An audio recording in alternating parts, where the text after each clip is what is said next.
Хятад хүүхнийг ялгарч зураг шолмос болж залуу хосын амь насыг хөнөөжээ.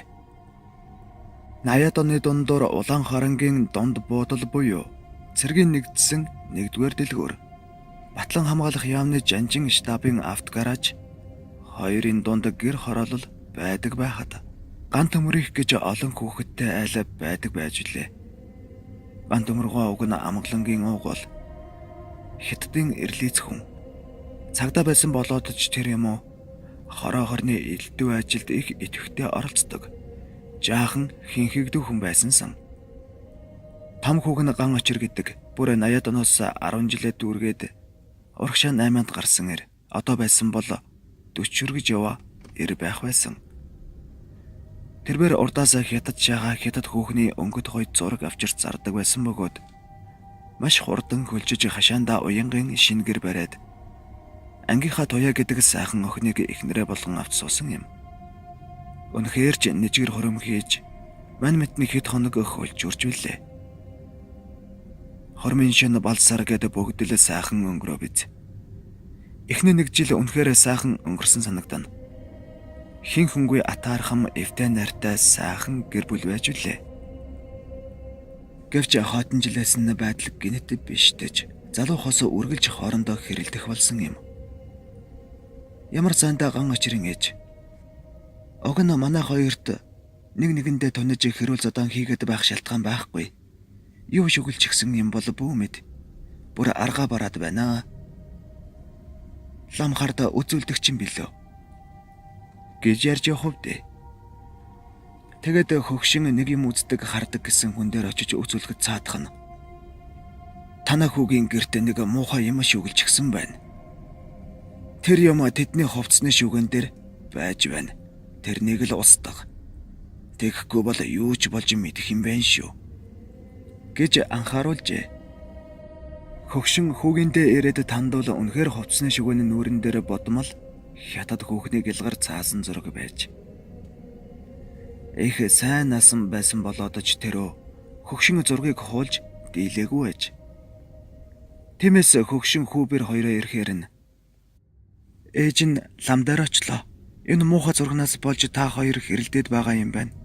Ер нь элдв хүний зургийг энд тэнтэй хамаагүй нааж тавьж болдоггүй юм байна шүү дээ. Ядаж толгойд ирчин юм гэж хэлжээ.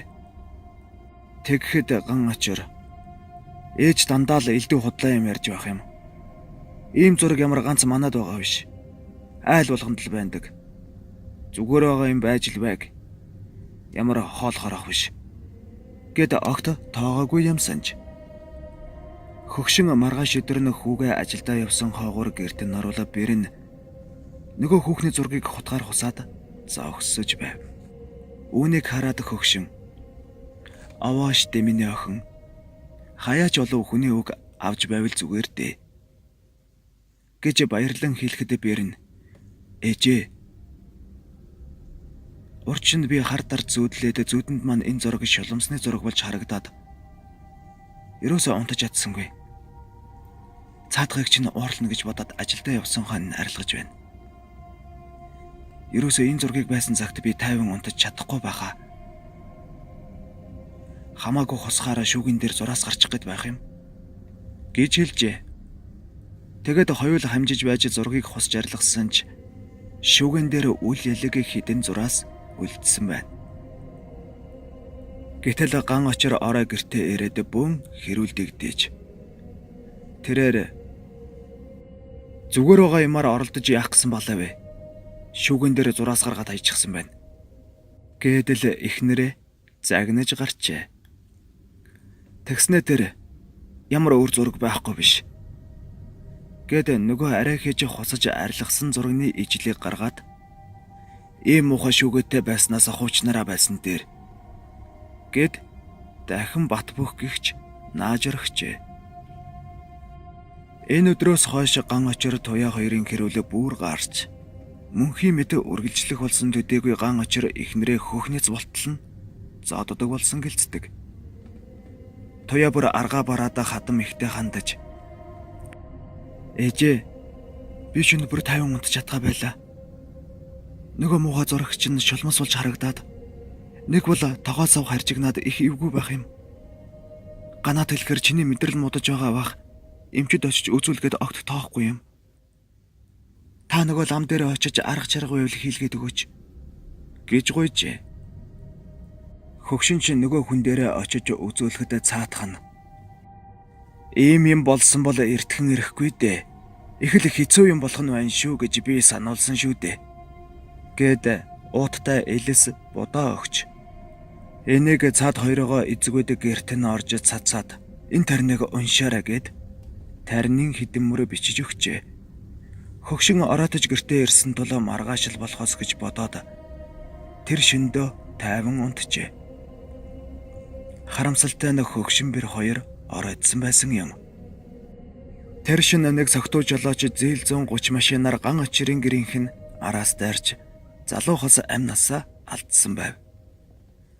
Хашааг нь химэх дайраад гэрийг нь няцлаад хайчихсан байсныг бодоход их л хурдтай явсан бололтой. Харин хөгшин одоо ч амьд байгаа бөгөөд дээрх явдлыг зүрх шимширэн ярьдаг юм.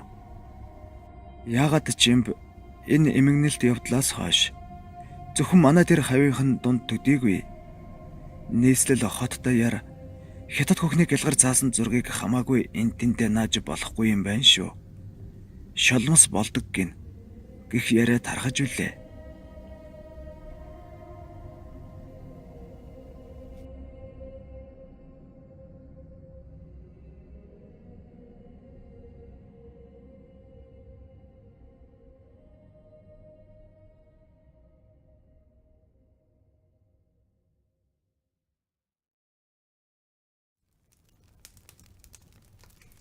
Хэрвээ танд манай бичлэг таалагдж байгаа бол subscribe дарж биднийг дэмжээрэй. Баярлалаа.